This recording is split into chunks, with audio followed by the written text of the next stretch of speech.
Hey guys, so I wanted to share something that I've really been chewing on and mulling over that the Lord really showed me his heart in this. So I was recently studying in Genesis 15. So this is the story where Abraham goes to God and he says, God, you've said that I'm going to have this heir. You said that I'm going to be this father of a multitude, but you might have forgotten one detail.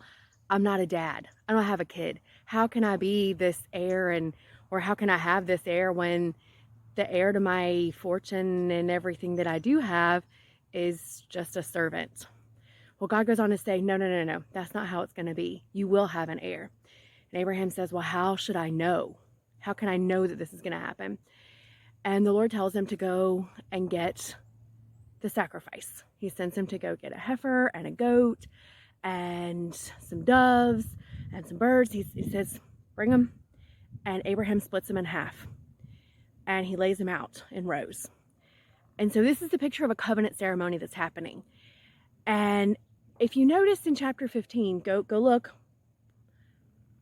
Abram falls asleep.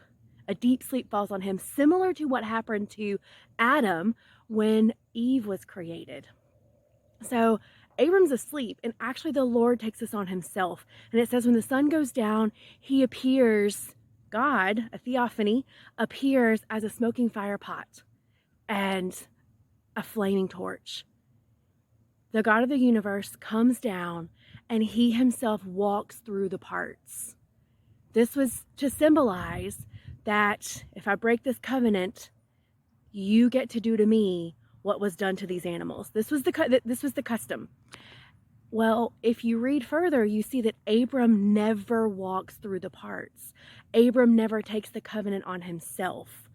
God bore the weight, God bore the burden of every piece of the covenant.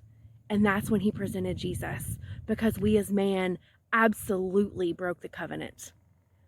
But he took our pain, he took and bore that in his body as Jesus in sacrifice. And so we get to walk free. We get the blessing. We get all the benefits of covenant. And it was paid for by him. So mull over that one and let the Lord show you his faithfulness in every season that you're walking through.